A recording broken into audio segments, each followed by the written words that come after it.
Muy buenos días a todos los que están conectados a nuestra tercera cápsula educativa en el contexto de la contingencia respiratoria 2022. Y tal como ustedes pudieron ver en nuestro calendario, hoy nos corresponde el tema de criterios de derivación y traslado SAMU, APS y hospitales. Y para esto nos acompañan dos expositores, el doctor Nazareno Carvajal, médico urgenciólogo del Hospital de Coquimbo, asesor técnico de las unidades de emergencia hospitalaria del Servicio de Salud de Coquimbo y jefe de la beca de la especialidad de urgencia de la Universidad Católica del Norte. Además, nos va a acompañar como expositor don Román Robles, enfermero especialista en urgencias, emergencias y desastres, con experiencia como reanimador de SAMU de la cuarta región, referente de la red de urgencia, procuramiento y trasplante del Servicio de Salud de Coquimbo. Tal como ustedes saben, la dinámica de estas cápsulas educativas que son estilo webinar, todas las preguntas que tengan a los expositores, por favor escribirla en el chat o en la opción de preguntas que tiene Zoom, y la haremos llegar a los expositores al final de su presentación. Así que dejo con ustedes a don Román, que es el que va a comenzar con esta exposición. Bueno, muchas gracias por la presentación. También me gustaría agradecer antes de comenzar a la Coordinación Nacional de la Red de Urgencia del Ministerio por esta instancia de poder conversar, tener esta sinergia y esta integración con todos los que somos parte de la red de urgencia a nivel nacional, dado que hay situaciones bien complejas en la práctica clínica que tenemos que enfrentar, que hay que abordar, y muchas veces son situaciones grises, en las cuales no están del todo definidos y son los que en la práctica clínica más cuesta. Por tanto, la razón principal, ¿cierto?, de esta presentación va a ser que de alguna manera podamos organizar nuestras redes asistenciales, particularmente la red de urgencia, que a nivel local, cada región, cada dispositivo de atención primaria junto con sus hospitales de alta complejidad también logren en algún punto establecer mecanismos y acuerdos para poder generar una articulación de la red de urgencia. Es por eso que para nosotros es fundamental poder dar a conocer nuestra experiencia, pero sobre todas las cosas también lo que nosotros consideramos a dónde tenemos que apuntar como redes de urgencia. Y es por eso mismo también que nos pidieron poder hacer una presentación de cuáles son y cuáles casos debieran de derivarse de un dispositivo de urgencia de atención primaria hacia, ¿cierto?, una unidad de emergencia de un hospital de alta complejidad. Sin duda que es un tema complejo, es un tema bien amplio, por tanto el propósito principal de esta presentación va a ser abordar lo macro, dado que abordar cada diagnóstico en específico, ¿cierto?, podría generar una presentación por lo menos de más de un día de presentación. Así que, bueno, yo me imagino que a menudo cada uno de ustedes, ¿cierto?, los que componen la red de urgencias, se encuentran con estas situaciones. Estas son unidades de emergencia hospitalarias en las cuales hay, por lo general, unas constantes filas de móviles de ambulancias, tanto propios de la atención primaria, propios de los hospitales comunitarios, ambulancias SAMU, ambulancias del sector privado, generando finalmente filas de espera, ¿cierto?, de pacientes para ser ingresados. O por otro lado, unidades de emergencia hospitalarias con una sobrepoblación de pacientes dentro de estas unidades, generando también una cadena de complicaciones tanto para la red asistencial, no solamente para ese establecimiento. Pero también además un centro regulador SAMU haciendo malabares, ¿cierto?, para poder derivar todos estos pacientes que requieren de algún traslado a nivel regional hacia una unidad de emergencia. Estas situaciones son las que se viven de manera diaria, son en las cuales todos los que somos parte de esta red de urgencia tenemos que ir abordando, trabajándolas, y que no es fácil, ¿ya? Es curioso porque hay una pregunta bien clara en esta situación que se genera de manera diaria, que si finalmente definir criterios de traslados que sean claros y consensuados a nivel regional garantizan que la red de urgencia tenga una mejor capacidad de respuesta. Y esa pregunta es fundamental hacérsela porque de alguna manera podemos abordar una parte muy importante de lo que genera todo este colapso a nivel de la red en general. Sin duda, y creemos que a la medida que vayamos avanzando con esta presentación vamos a ir dando respuesta a esta pregunta. Por eso es importante que hagamos énfasis en cuándo derivar un paciente, cuándo es necesario, particularmente de la atención primaria hacia una unidad de emergencia. Fíjense y esto les quiero mostrar una situación que pasa en nuestra región el año 2021, el perfil del paciente consultante en los dispositivos de urgencia de la atención primaria y también de las unidades de emergencias, pero de los hospitales comunitarios. Si se dan cuenta, existe una variabilidad de pacientes que consultan estos dispositivos, partiendo de pacientes que consultan por una faringitis, un diagnóstico abordable, simple, pero también con pacientes que consultan por un cuadro y compromiso hemodinámico bien complejo. Fíjense en el número de pacientes C1 que se atienden en estos dispositivos de urgencia de baja complejidad. Es asombroso, en 92 pacientes C1 categorizado en la atención primaria. Uno esperaría, por lo menos para los clínicos que trabajan en los hospitales de alta complejidad, que estos pacientes no se vieran ahí, que no llegaran ahí, pero en la práctica sí ocurre. Un número mucho mayor de pacientes C2, y lógicamente el grueso de todos estos dispositivos son los pacientes C4 y C5, con un volumen bien alto, ¿cierto?, de usuarios. Por eso, sin duda, toda esta variabilidad de casos de pacientes que consultan estos dispositivos, más de algunos se va a tener que trasladar. Estamos claros que el paciente C1 que consultó en esa atención primaria va a requerir un traslado, y va a requerir un traslado urgente, ¿ya?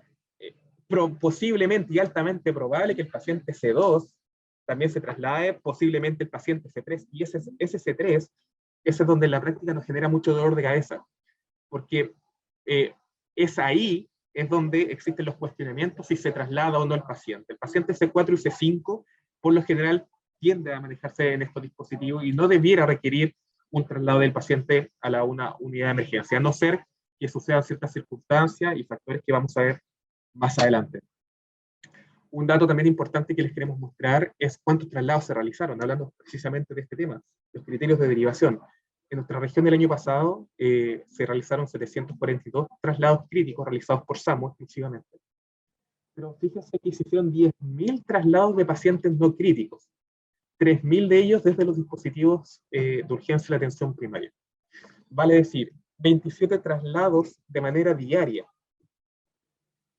Esto si no se regula de alguna manera, si no se consensúa de alguna forma a qué paciente derivar, genera saturación en cualquier red. Esta es nuestra situación como región de Coquimbo. Lo más probable es que en poblaciones mayores estos números sean muchos más. Por tanto, acá es fundamental observar dos cosas. Una, el paciente, ¿qué tipo de paciente se trasladó? De estos 10.000 casos, efectivamente todos se justificaba trasladarse, eran pertinentes el traslado a la unidad de emergencia, y en segundo lugar, ¿a dónde fue el destino? Porque más de alguno seguramente se fue un traslado desde un SAPU a un SAR, o de un SAPU directamente a una unidad de emergencia hospitalaria. Y es curioso, y así también lo dicen las estadísticas y las proyecciones, que el número de traslados que se van realizando dentro de la red de urgencia va a ir en aumento en los próximos años.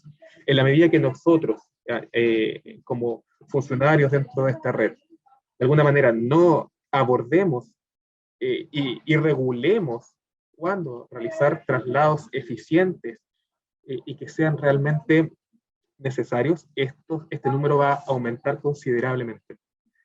Con lo que esto también implica, traslado significa recurso humano, significa un móvil, significa también complicaciones para el paciente, dado que el traslado de alguna manera también genera algunos efectos deleterios para el usuario. Por tanto, no es fácil hacer un traslado. Desde el punto de vista logístico, no solamente es trasladar al paciente.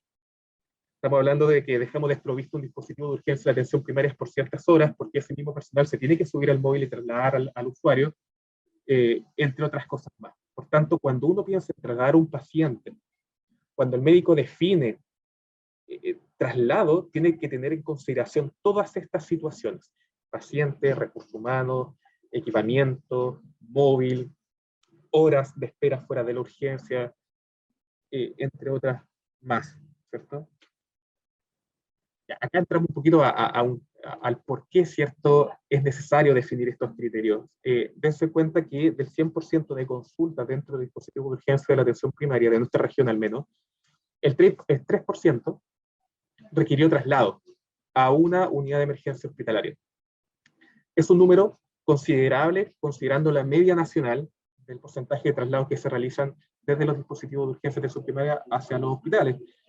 Pero más curioso todavía es que si uno desagrega el tipo de paciente trasladado de este 3%, dense en cuenta que el 58% de estos traslados debieron a pacientes categorizados C4. Y a uno, ahí ya empieza uno a preguntarse muchas cosas, ¿bueno? ¿Por qué estos pacientes categorizados C4 se tuvieron que trasladar a una unidad de emergencia? Si tenemos SAPU, si tenemos SAR, que son altamente resolutivos, ¿cuál fue la razón? ¿Habrá existido una mala categorización?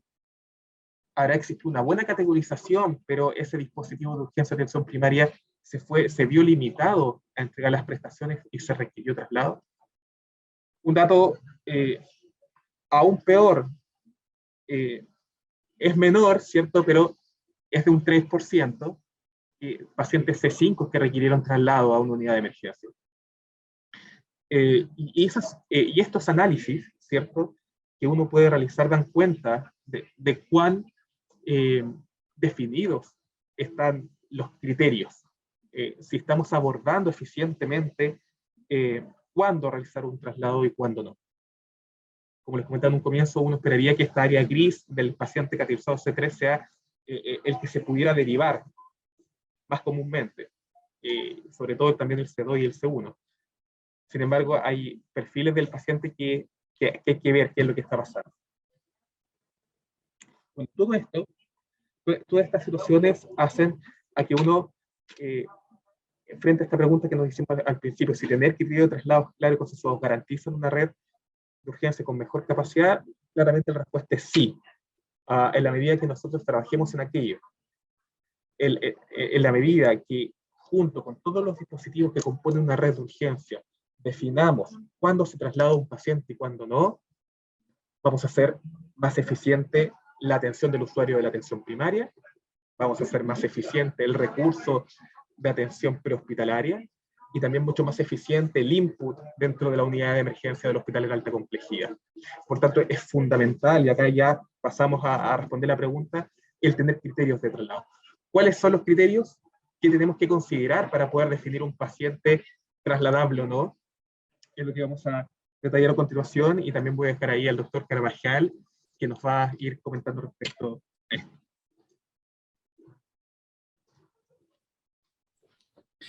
Bien, no sé si me escuchan. ¿Confirmar el audio? Se escucha bien. Perfecto, súper bien. Entonces, vamos a tratar de desglosar todo esto que implica cuándo derivar un paciente. La verdad es que puede sonar simple porque ya respondimos la pregunta de que es necesario tener criterios, sobre todo consensuados para realizar los traslados. De esa forma, los pacientes no llegan a una unidad de emergencia saturada cuando no tenía que llegar, porque el paciente podría haberse resuelto en la APS, en alguno de los dispositivos de urgencia, o por otro lado, no una adecuada utilización de los recursos, tanto de recursos humanos, movilización, en fin. Entonces, si bien estamos de acuerdo en que es necesario tener esos criterios consensuados, lamentablemente esos criterios no son fáciles de establecer. Es una cosa muy compleja de elaborar. Va a depender mucho de las zonas geográficas, los recursos disponibles. Entonces, no es algo, no es una respuesta sencilla. Sabemos que hay que hacerlo, pero lamentablemente la solución no es simple.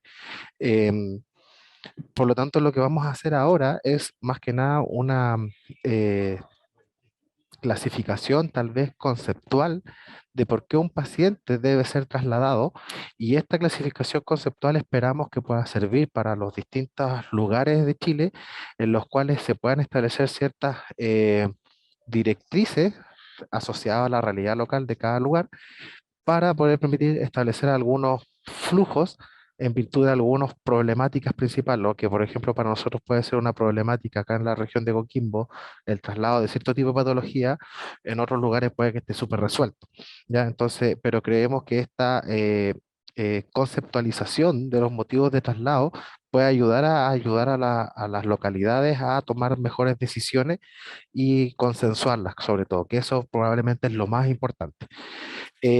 Una de las conceptos tiene que ver con las carteras de prestaciones, y aquí voy a hacer un pequeño preámbulo.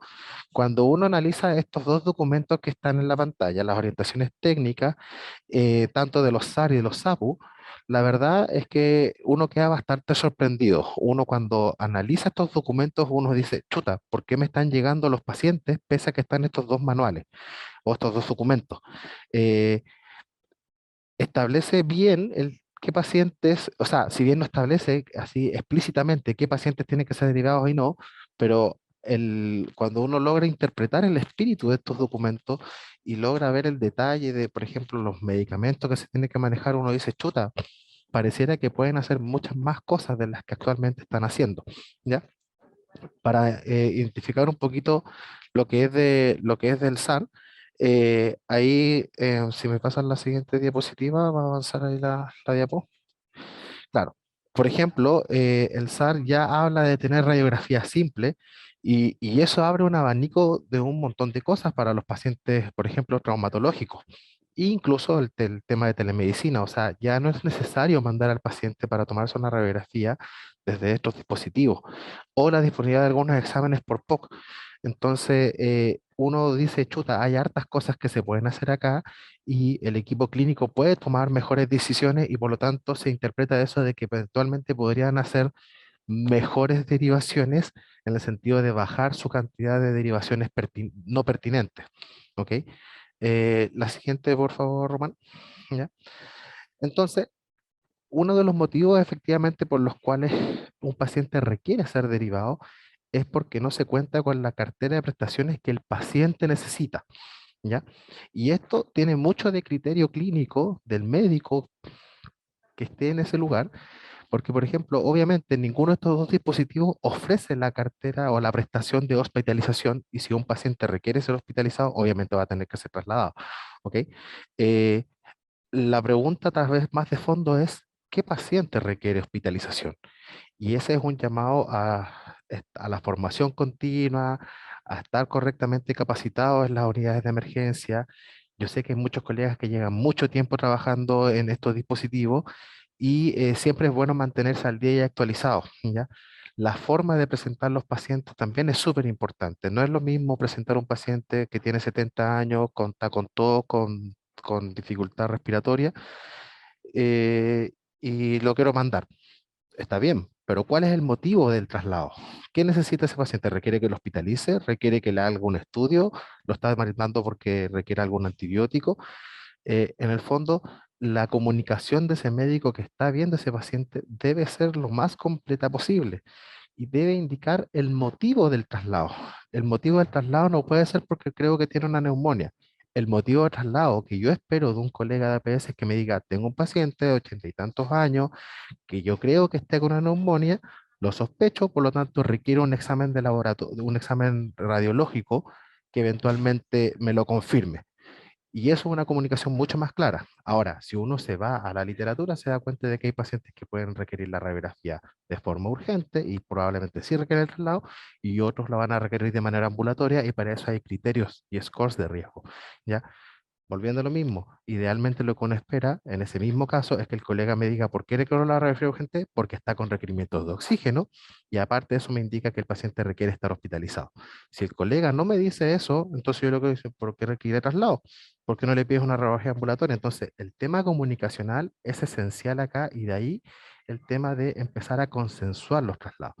No es lo mismo un paciente de 70 y tantos años con una neumonía que tiene CRB un punto porque tiene más de 65 años, que un paciente que está con requerimientos de oxígeno. Por lo tanto, el llamado acá es justamente a tener una buena comunicación cuando se coordinen estos traslados. Otro cartera de prestaciones tienen que ver con los procedimientos, ¿ya? Los procedimientos que se pueden realizar en un SAR, yo creo que muchas veces pasa que los pacientes se trasladan porque requieren una sonda Foley, porque el paciente llegó con un globo vesical, y lo mandan para una unidad de emergencia de alta complejidad para la colocación de la sonda Foley. Entonces, ¿por qué no se pudo colocar una sonda Foley en un SAR? Y la verdad es que sí se puede cuando uno ve los documentos. Están los insumos, están las cosas. ¿Qué cosas pasan? El tema de la capacitación nuevamente, la experiencia de los clínicos, se pueden hacer em, capacitaciones cruzadas dentro de los distintos dispositivos, porque suele ser que algunos centros derivan por este motivo, pero otros no. Por ejemplo, puede haber un SAR que derive por este motivo y un SAPU no. Entonces, ¿por qué pasa ahí? ¿Por qué el SAPU los deriva o el SAR los deriva y el SAPU no? El SAPU está más experimentado, pese a que el SAR es de alta resolutividad. Entonces, si bien es válido que el procedimiento por distintos motivos no lo hayan podido realizar, el llamado es que la próxima vez sí lo puedan realizar, ¿ya? O el paciente requiere algún tratamiento que en el SAR no está. Por ejemplo, en los SAR sé que hay antibióticos orales, pero no necesariamente hay antibióticos endovenosos, por ejemplo, una ceftriaxona. Y es muy frecuente muchas veces ver el paciente derivado desde un colega por una celulitis, ¿ya? Y muchas veces se pensaba por mucho tiempo que la celulitis sí requería un tratamiento antibiótico endovenoso, pero hoy en día, si uno se actualiza, se da cuenta de que no es necesario, que se puede hacer un control ambulatorio en el mismo consultorio a las 72 horas con antibiótico oral. Entonces, a la bacteria le da lo mismo por donde llega el antibiótico, si le llega endovenoso, le llega oral, da lo mismo. Sin embargo, es muy distinto el caso del paciente está séptico, ¿ya? Ahí sí ese paciente requiere el tratamiento endovenoso y probablemente requiere hospitalización. Entonces, si bien uno puede conceptualizar, el paciente requiere traslado porque la cartera, la prestación no está en mi centro, y esas prestaciones pueden ser hospitalización, procedimiento o tratamiento. Alguna de esas tres cosas que el paciente lo necesite y que yo no lo puedo otorgar en mi centro, ese paciente requiere ser trasladado, pero todo, obviamente, todas estas decisiones tienen un juicio clínico detrás y por lo tanto los equipos clínicos deben estar lo suficientemente capacitados para poder hacer una buena interpretación de estos motivos. ¿Podéis pasar la siguiente? Bueno, otra parte de la conceptualización tiene que ver con que el paciente requiere una mayor precisión diagnóstica. Y esto es súper frecuente, puede darse de todas formas. Entonces, muchas veces van a haber casos en el cual el paciente requiera una imagen, por ejemplo, un escáner, porque el trauma que tuvo en la cabeza fue de riesgo y amerita la toma de un escáner para determinar que el paciente no tenga lesiones mayores, ¿ya? O que el paciente requiere la evaluación de un especialista. Por ejemplo, tengo un paciente con un vértigo, un síndrome vestibular agudo, que se me cuesta identificar si es periférico o central y por lo tanto requiero que el neurólogo lo evalúe, o que el paciente requiera algún examen de laboratorio específico, por ejemplo una troponina, porque el paciente presenta un dolor torácico que cumple ciertas características de riesgo y que requiere el descarte con troponina. No todos los pacientes requieren el descarte con troponina, sobre todo si uno usa el HERTZ modificado. Entonces, eh, pero nuevamente, al igual que en el punto anterior, esto también va de mucho juicio clínico. O sea, si el médico que está en el SAPU o en el SAR no sabe hacer un examen neurológico adecuado y no está lo suficientemente entrenado, obviamente se le va a hacer difícil diferenciar un síndrome vestibular de origen periférico de uno central. Y por lo tanto va a tender a derivar más a esos pacientes. Nuevamente el llamado a la capacitación continua y al estar consciente de la práctica clínica que estamos realizando en el día a día. Y un gran motivo para poder derivar es el que el paciente requiere observación, y eso es inevitable. Hay pacientes que sí van a tener un periodo en las unidades de emergencia más prolongado. Sabemos que los SAPUS no tienen atención continua, o algunos tienen 24/7, pero no todos. Por lo tanto, esta es una prestación, por así decirse, que podría darse en un SAPU cuando abre, pero que cuando está a punto de cerrar ya no es posible. Un SAR la podría otorgar, pero también tiene que ver con cosas de riesgo clínico. Por ejemplo, ¿qué pacientes requieren una observación más o menos prolongada? Por ejemplo, un paciente que ingirió medicamento en altas dosis. Es un paciente que probablemente en las primeras horas no va a tener ninguna complicación, que quizá en un escenario ideal, por el riesgo que implica de los medicamentos que tomó y las dosis, pudiese incluso estar en una UTI, en observación, pero sabemos que en nuestro país no están las condiciones para poder otorgar eso. Por lo tanto, la estrategia intermedia podría ser efectivamente derivarlo a una unidad de emergencia de alta complejidad, por si el paciente llegase a empeorar, que al menos empeorara en una unidad de emergencia hospitalaria y no en un SAPO o en un SAR. Entonces eso efectivamente podría ser un motivo para derivar a un paciente o un paciente con un TEC o sea, que tuvo un golpe en la cabeza más bien, pero está en estado de ebriedad. Si llega a una urgencia alta hospitalaria, o una unidad de emergencia hospitalaria, probablemente ese paciente sí va a requerir escáner porque va a ser una forma más fácil y más rápida de descartar patologías de riesgo y darlo de alta rápidamente de la urgencia. Probablemente en 1 hora y media lo vamos a poder dar de alta, ¿ya? Pero en un SAPU puede ser complejo eso, pero también el traslado muchas veces se demora. El traslado, a pesar de ser corto, muchas veces se demora 2 o 3 horas en trasladarse a una unidad de emergencia. Entonces, ¿no será más prudente observar ese paciente, un paciente que se golpeó en la cabeza, que estaba en estado de ebriedad? Siempre debiese su Glasgow ir mejorando. Si ese paciente no mejora claramente en su Glasgow o en su estado de conciencia, probablemente sí requiere el escáner, pero si el paciente mejora en su estado de conciencia, la probabilidad de que tenga alguna lesión de grave es más baja. Por lo tanto, nuevamente, al igual que los dos puntos anteriores, aquí va mucho el juicio clínico, ¿ya?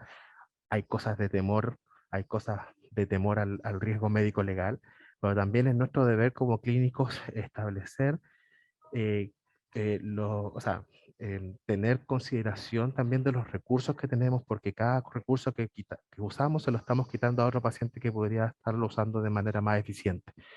Y ese es el llamado en el fondo, o sea, podemos digregar, como lo decíamos anteriormente, en estos 3 puntos, los motivos por los cuales uno puede trasladar a un paciente, pero muchos de estos motivos tienen mucho juicio clínico, por lo tanto el llamado a siempre mantenerse actualizado, siempre estar revisando la evidencia, siempre estar conversando con colegas que están en hospitales de alta complejidad y de esa forma hacer que la red sea más eficiente y establecer los nexos para que los distintos dispositivos conversen y ojalá logren tener criterios consensuados. Entonces esperamos que esta clasificación conceptual de los motivos por los cuales los pacientes requieren ser derivados a centros de mayor complejidad les pueda servir para que estas comunicaciones sean más adecuadas y puedan establecer eh, una red más eficiente y fortalecer los lazos entre los distintos dispositivos.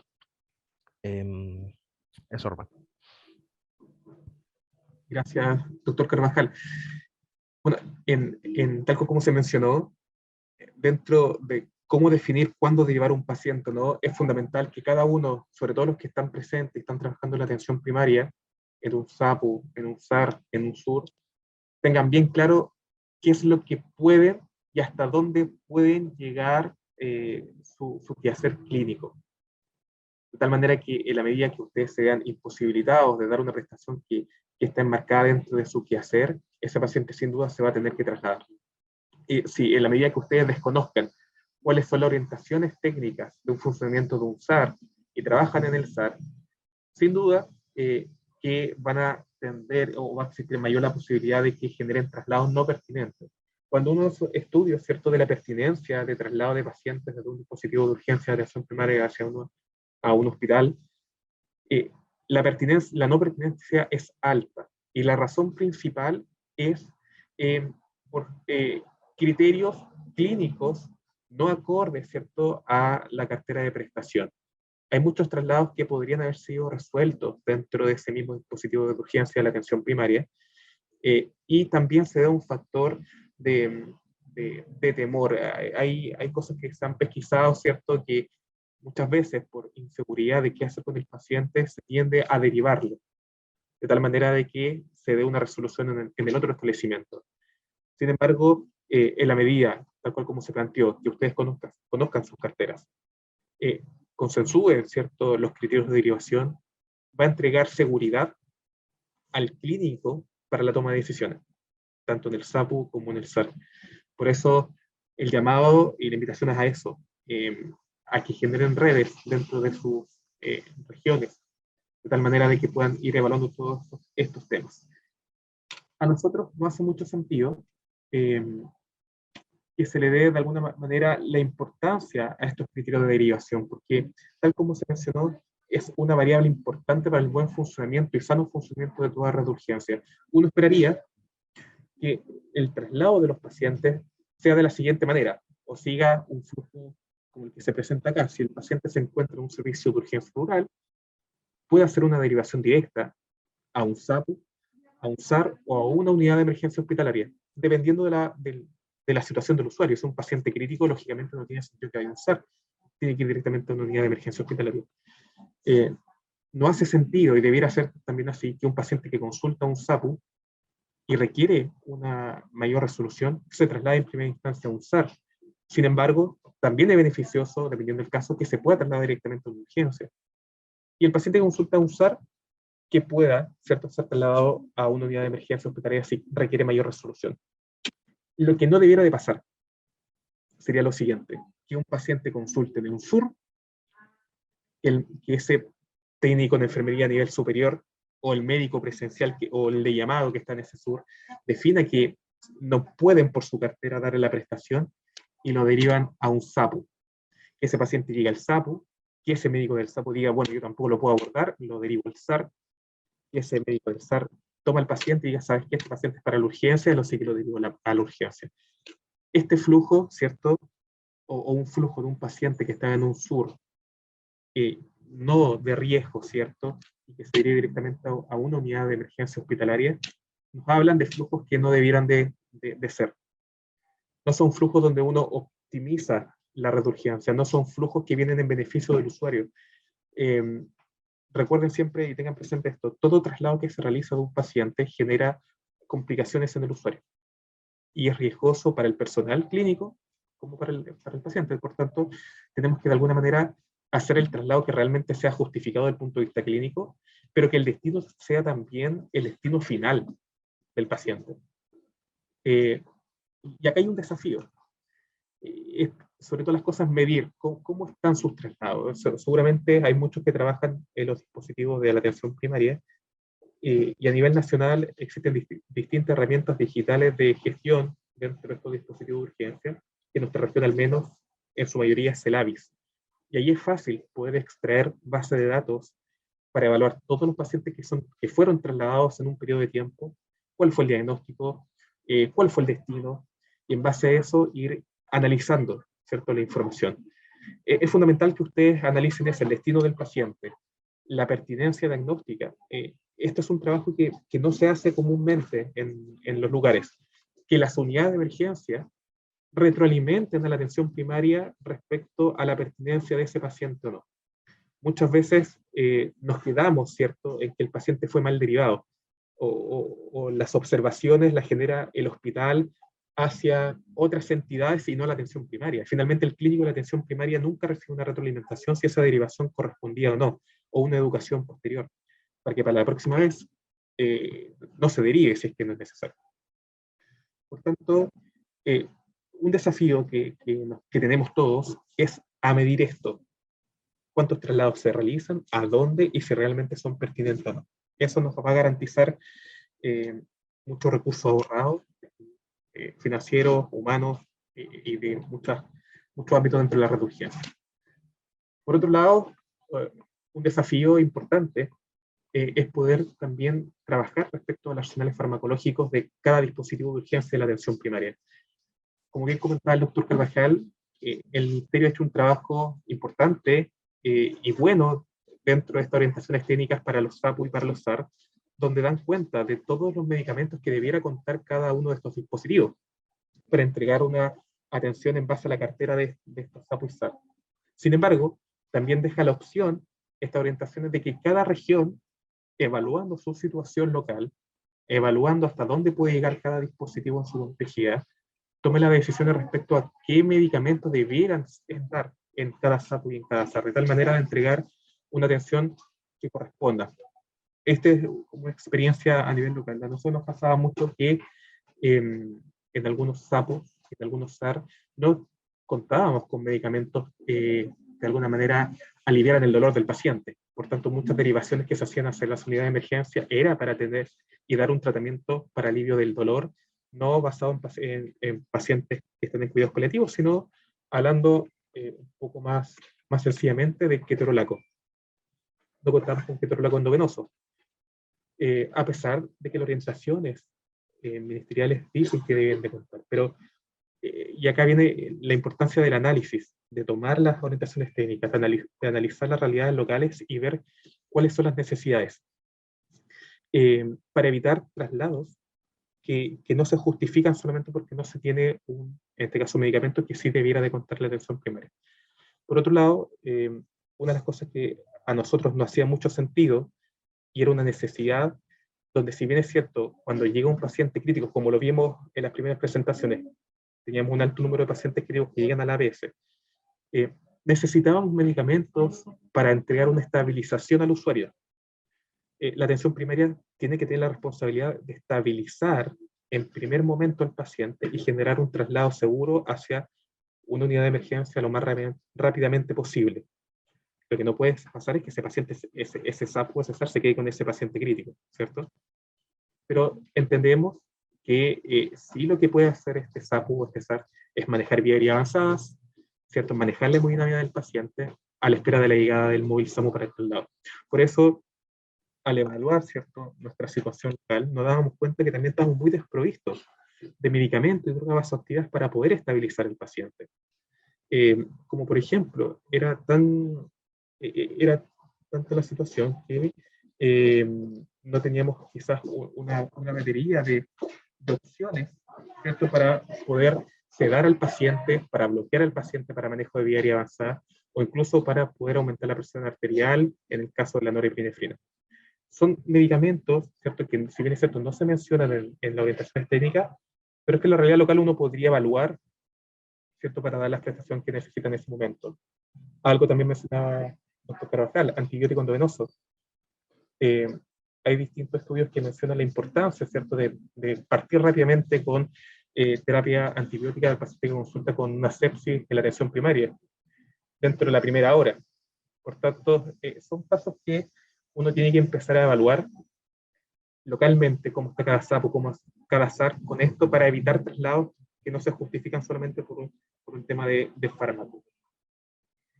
Y hay un desafío importante que creemos que esto es fundamental para todo el país y que esta opción nos llevaría a disminuir mucho el porcentaje de derivaciones no pertinentes, y se debe a la telemedicina.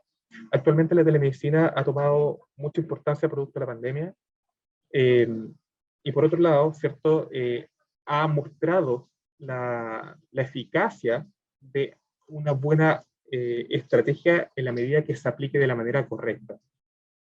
Nosotros tenemos dentro de la red de urgencia algunas situaciones que se podrían optimizar con la telemedicina. Por ejemplo, habíamos comentado que muchos pacientes C4 se trasladaron y que posiblemente de esos pacientes C4, si hubiera existido una telemedicina de por medio, donde el médico que está en la unidad de emergencia lo orienta al médico tratante y le da la seguridad de decirle, este paciente que tú tienes, sí lo puedes dar de alta y no requiere seguir su evaluación, lógicamente ese traslado se podría haber evitado. Pero no solamente eso, también puede apoyar, ¿cierto?, en la estabilización del paciente de una mejor forma, en la calidad, ¿cierto?, para generar el traslado de manera un poco más segura. Hay situaciones un poco más necesarias que suceden, que es en los servicios de urgencia rural, donde no se cuenta con médicos todo el tiempo. Por tanto, una muy buena opción es que la telemedicina pueda aportar, ¿cierto?, a estos centros de urgencia alguna evaluación médica a distancia, de tal manera de garantizar el acceso a las personas que viven en lugares sobre todo mucho más alejados. Y por último lugar, la telemedicina dentro de la red de urgencia nos mostró durante la pandemia que nos puede garantizar una articulación mejor de nuestra red. Actualmente, muchas redes de urgencia a nivel nacional se ejecutan y funcionan principalmente telefónicamente. Médico tratante del SAPU llama a la unidad de emergencia, presenta el caso, y todo queda, ¿cierto?, en esta comunicación telefónica. No existe un visor tampoco para los encargados de articular la red de urgencia día a día, para ver la situación de la red de urgencia, para ver cuántos pacientes están esperando traslado, cómo están el nivel de saturación de la unidad de emergencia, cómo está la saturación de los dispositivos de urgencia de la atención primaria. No existe una herramienta, ¿cierto?, que nos permita tener esa visión global de la red, de tal manera de hacer gestionar. Hay algunos avances, ¿cierto?, y pasos importantes que han dado algunas regiones con respecto a la telemedicina para articular sus redes y hacer todo lo que habíamos comentado, y han tenido muy buenas recompensas con este uso de la telemedicina. Y ahí sería interesante quizá en algún momento también abordar específicamente este tema. Creemos que es fundamental y aportaría mucho para nuestras redes el uso de la telemedicina. Finalmente, cuando comenzamos a hacer este análisis, ¿cierto?, de cuáles son los criterios de derivación, sin duda que uno se encuentra con muchas situaciones específicas de pacientes.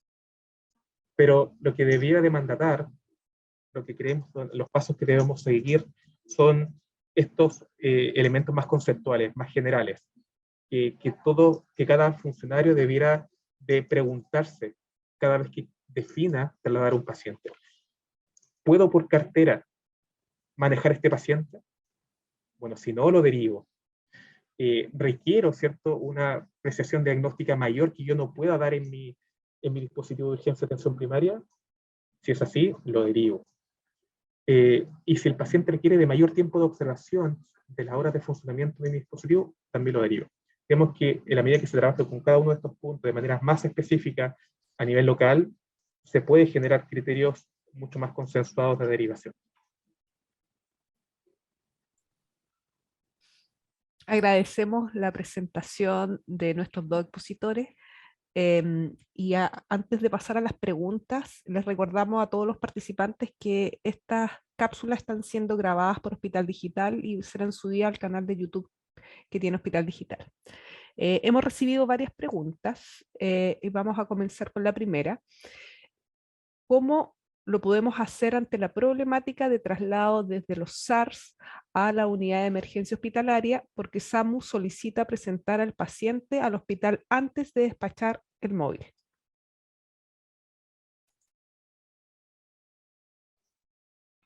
Gracias por la pregunta. Bueno, esa pregunta es una situación difícil que viven diariamente, y me atrevería a decir que la mayoría de los dispositivos de urgencia de la atención primaria.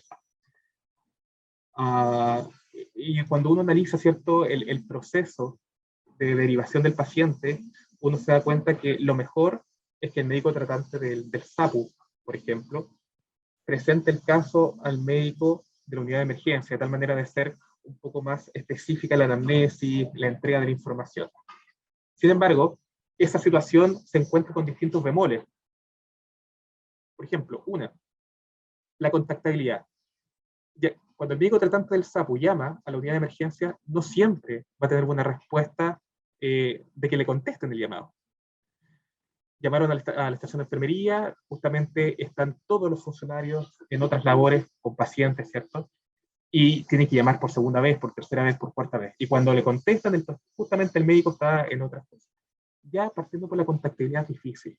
Y por otro lado, otro bemol que uno se encuentra es que cuando el médico recepciona el llamado, muchas veces la capacidad receptora de esa unidad de emergencia no es la mejor en ese momento, lo que también dificulta la derivación del usuario. Por tanto, frente a esa situación donde el centro regulador solicita visación del médico tratante, hay algún punto importante. El centro regulador no debe pedir visación. Nosotros a nivel regional consideramos que eso no debiera ser. Cuando el médico tratante de un dispositivo de urgencia considera que ese paciente se tiene que trasladar, creemos en la competencia de ese médico. Y si él definió que el paciente, por todo lo que vimos, requiere traslado y con mayor complejidad, se tiene que trasladar al paciente. La unidad de emergencia hospitalaria tiene la responsabilidad desde el punto de vista normativo de recepcionarlo. Por tanto, no debiera de existir una aprehensión por parte de un ente regulador, que en este caso es el centro regulador, para gestionar el traslado. Lamentablemente, culturalmente, hemos llegado a esto porque muchas veces los traslados no son pertinentes. Por tanto, lo que volvemos nosotros a un comienzo, muchas veces se utiliza recursos SAMU. Cuando llega el paciente a la urgencia, el médico dice, bueno, ¿por qué me mandaron a este usuario cuando no es para acá, para la unidad de emergencia? Y empieza a cuestionar el SAMU también, cuestiona la atención primaria y se genera toda una cadena de situaciones. Y lamentablemente yo creo que culturalmente, por las experiencias que se han ido viviendo, lamentablemente hemos llegado a eso. Ahora, esas barreras hay que romperlas, no podemos de alguna manera limitar un traslado frente a la decisión médica de que realmente se requiere un traslado. Muchas gracias. La siguiente pregunta es, ¿a qué le llaman atención de observación prolongada? ¿Cómo sería posible realizar una observación en un SAPU sabiendo que en estos establecimientos no tienen la cartera de observación como sí la tiene un SAR? Sí, efectivamente, la unidad de observación prolongada es una estrategia que impulsó el Ministerio de Salud a nivel nacional, producto de buena experiencia de otros establecimientos. Y esto nació particularmente en la pandemia. dado a los niveles de ocupación de la unidad de emergencia hospitalaria y la poca recepción de pacientes, por esto mismo, por tanto, habían ciertos pacientes, ciertos particularmente pacientes respiratorios, que podían hacer uso de estos dispositivos por un tiempo mucho más prolongado, dispositivos de atención primaria, sin tener que ser trasladados de manera inmediata. Y tiene un fin y una lógica principal, que es, en primer lugar, darle holgura a la red asistencial, de no generar mayor presión a las unidades de emergencia hospitalarias, de tal manera que tengan espacio para recibir pacientes críticos, pero por otro lado también darle un tiempo al paciente para ver también la respuesta a los tratamientos farmacológicos, a los tratamientos que se le realizan al usuario en el mismo dispositivo que tiene la unidad de observación prolongada. Pero se definió que si el paciente aún requiere traslado posterior a ciertas horas, que son 6, 12 horas en algunos lugares, el paciente tiene que ser llevado a una unidad de emergencia hospitalaria. Muchas gracias. Tercera pregunta. Con respecto a los traslados, se mencionó que solo habría que realizar traslado a su destino final. ¿Qué pasa con un traslado de un SAPU a un SAR, ya que la diferencia entre ambos es la capacidad de exámenes que tiene el SAR? Por lo tanto, si se decide derivar desde un SAPU es porque realmente requiere una atención en una unidad de emergencia hospitalaria y el paso por el SAR solo entregaría exámenes extra y no mejoraría la condición del usuario. Sí, completamente de acuerdo. Eso es lo que de alguna manera queríamos expresar también, la eficiencia del traslado. Hay pacientes que están en SAPU que efectivamente se beneficiaría de una derivación a un SAR. Por ejemplo, paciente que consulta por un golpe de extremidad inferior y requiere una radiografía, lógicamente se beneficia de un SAR, porque tienen radiografía simple y no de una unidad de emergencia. Sin embargo, cuando el médico del SAPU evalúa al paciente y considera que el paciente ya tiene una fractura del punto de vista clínico, por ejemplo, una fractura expuesta, no tiene sentido derivarlo al SAR. Ese paciente tiene que ser derivado a una unidad de emergencia, eventualmente, ¿cierto?, una unidad que cuente con traumatólogo, de tal manera de seguir con su tratamiento. La idea es que la decisión de destino sea donde el paciente se va a quedar finalmente y que no esté paseando. Súper. La siguiente pregunta dice, en cuanto a los flujos de derivación con un paciente estable, ¿es costo efectivo derivar a un paciente a un dispositivo de baja complejidad en contexto de evitar retención de ambulancia en los dispositivos de alta complejidad o urgencias hospitalarias? Sin duda. Sí, cuando hablamos de articulación de la red asistencial, hay que considerar ciertos aspectos, como por ejemplo, tipos de dispositivos hospitalarios y no hospitalarios para poder dar atención de los usuarios.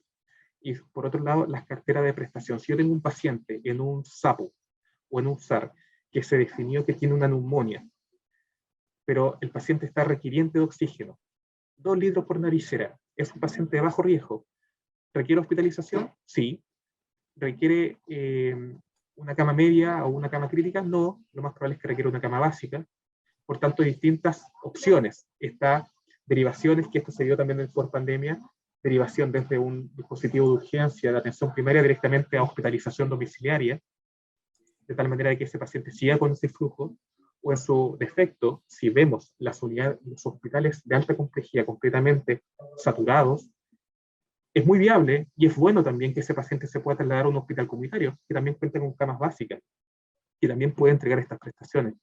Por tanto, las definiciones de destino del usuario es un trabajo que se tiene que realizar y es fundamental realizarlo para optimizar la red. Acá lo que importa es la optimización de la red, de tal manera de tener pacientes donde tienen que estar por complejidad y sobre todo tener disponibilidad de camas para pacientes que vayan consultando. Hay algunas cosas que uno tiene que considerar y que lamentablemente juegan en contra de toda esta logística. Como por ejemplo, que muchas veces cuando uno hace esta gestión y derivación a otra comuna, a otro dispositivo, es como para la familia, porque se tiene que desplazar. Porque el paciente no va a estar dentro de hospitalizado dentro de su propia comuna, sino que va a tener que ir a otra comuna. Y con la logística que eso significa, pero hay un bien mayor también. Otra pregunta, desde O'Higgins, ¿los traslados los ejecutan con las ambulancias SAMU o ambulancias de los dispositivos de urgencia de APS? Bueno, eso va a depender de las características del paciente. Ambos móviles, tanto de la atención primaria como del SAMU, están orientados para el traslado primario, vale decir, atención prehospitalaria, pero también para traslados secundarios. Cuando hablamos de un paciente que llegó a un dispositivo de urgencia de atención primaria y su condición es inestable desde el punto de vista hemodinámico, el paciente tiene que ser trasladado por móvil SAMU, porque cuenta con un equipo experto en manejo de estos pacientes críticos, están validados, ¿cierto?, del punto de vista legal, para abordar el paciente si se sigue complicando en el traslado. Y por otro lado, si estamos hablando de un paciente no crítico, este mismo paciente de fractura, por ejemplo, del radio, que requiere traslado a una unidad de emergencia, perfectamente puede ser trasladado por el mismo móvil prehospitalario que tiene ese SAPU o SAR durante su funcionamiento. Otra pregunta dice si existe algún estudio de pertinencia de traslados a la unidad de emergencia.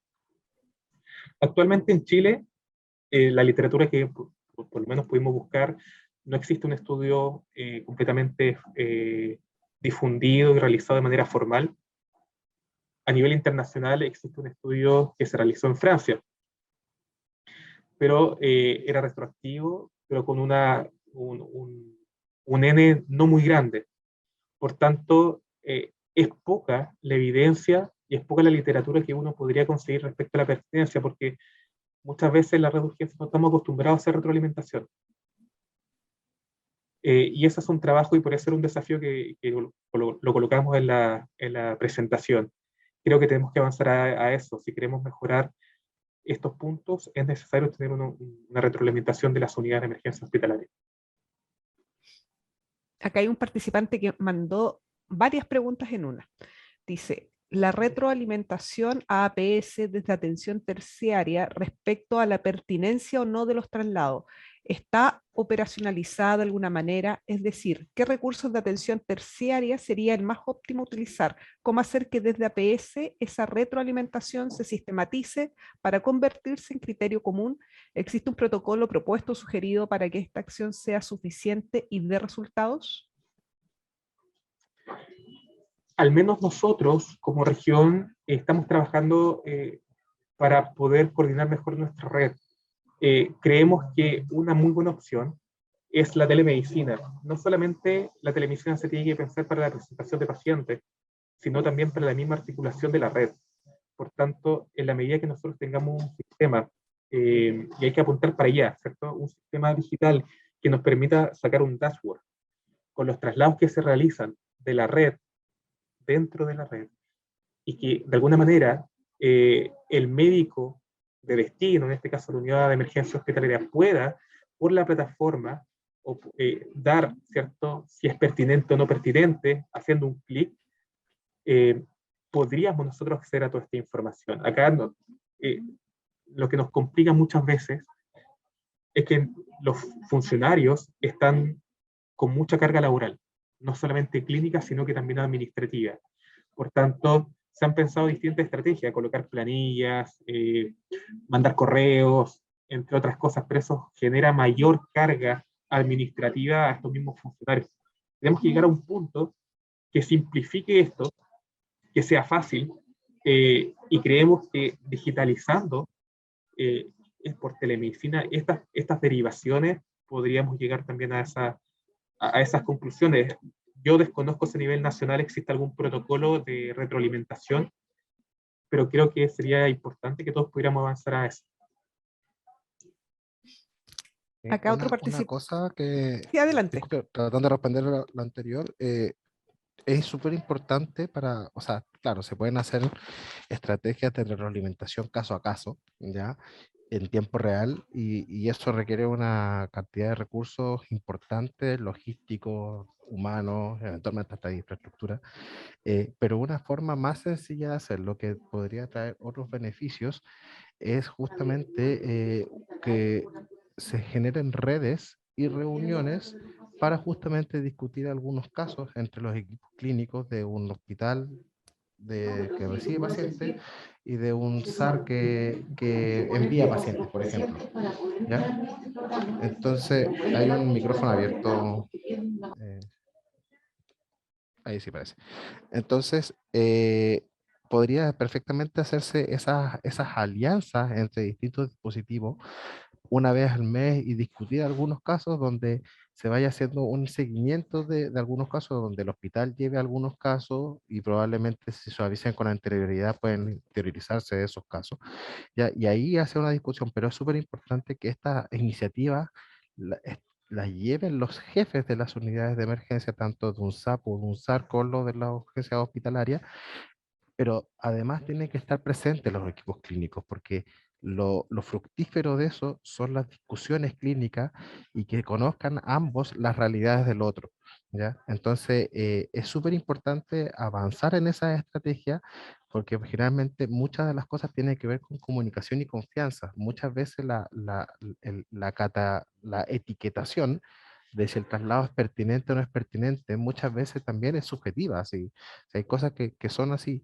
Entonces, por eso el énfasis de la presentación es que esos criterios sean consensuados. Y ese consenso se va a hacer en base que tal vez a un protocolo, pero también a las conversaciones. Y mucho énfasis en la comunicación a la hora de presentar a los pacientes, qué es lo que necesita el paciente. Si finalmente ahí es donde se va a determinar en el 95% de los casos si el paciente requiere ser trasladado o no. La necesidad del paciente juiciosa desde el punto de vista clínico, ¿ya? Entonces, el llamado probablemente a, si se busca de alguna forma sistematizada hacer esa realimentación con los recursos que actualmente tenemos, una conversación entre ambas jefaturas para instaurar reuniones clínicas para discutir algunos casos en un afán de mejora y no en un afán de, de, de, como un feedback negativo o algo así, o sea, donde el SAR lleve casos y consulte al hospital qué pasó con esos pacientes y el hospital lleva a casos también y consulte al SAR porque fueron derivados. Y yo creo que esas conversaciones van a ser bien enriquecedoras y si se hacen sistemáticamente una vez al mes, les aseguro que probablemente en el plazo de corto, de unos 4 meses, van a tener una mucha mejor relación y ya no van a empezar a pelear por los teléfonos durante los turnos. Eh, eso. Muchas gracias. Hay un comentario, yo diría más que pregunta. Igualmente, el tema de la presentación del caso, más que por si se recibe o no, debe ser por la capacidad de recibir el caso y tener box de atención disponible, coordinación del traslado. Si no pasa que derivan paciente y la ambulancia queda retenida por más de 4 horas porque la unidad de emergencia no tiene box de atención. Desde la visión clínica del equipo que espera el paciente, es más beneficioso saber que te llegará o que solo llegue, así poder manejar la demanda no espontánea. No sé si tienen algún comentario a ese comentario. Sí, completamente de acuerdo. Hay dos cosas que se cruzan ahí. Una es si efectivamente el centro regulador necesita una avisación para generar el traslado. Creemos que no, al menos las normativas actuales no mencionan tampoco aquello. Pero sí es necesario que el centro regulador, previo a todos los traslados, tenga la noción y sepa que efectivamente ese traslado fue conversado, que ese traslado fue aceptado, de tal manera de poder articular también la red de urgencia. Y acá entramos en un tema que también se impulsó fuertemente por la pandemia, que fueron las RIU, la red integrada de urgencia, en donde en distintas regiones se implementaron modelos en donde lo que se priorizaba es trasladar al paciente a la unidad de emergencia que tenía la capacidad de recepción. Por eso es importante, tal como lo comentaban, es bueno que el centro regulador tome conocimiento, sí, es bueno, porque en muchos casos ellos son los que definen a qué unidad de emergencia se va a derivar el paciente. En nuestra red era así, y es así hasta actualmente. Cada vez que un médico tratante quiere derivar a un paciente crítico, se le entrega al paciente a este RIU, a este centro regulador, y él busca qué unidad de emergencia cuenta con ese box de reanimación disponible para poder trasladarlo. Por tanto, el centro regulador es un ente estratégico, ¿cierto? Que tiene que tener conocimiento y poder articular la red. Y me parece que ya llegamos a la última pregunta. Dice, trabajo en un SAPU y es habitual que el SAMU deje pacientes que ha rescatado desde domicilio para que sea el SAPO en su ambulancia el que termine el traslado hacia la unidad de emergencia hospitalaria, para no tener su ambulancia retenida por horas en el hospital.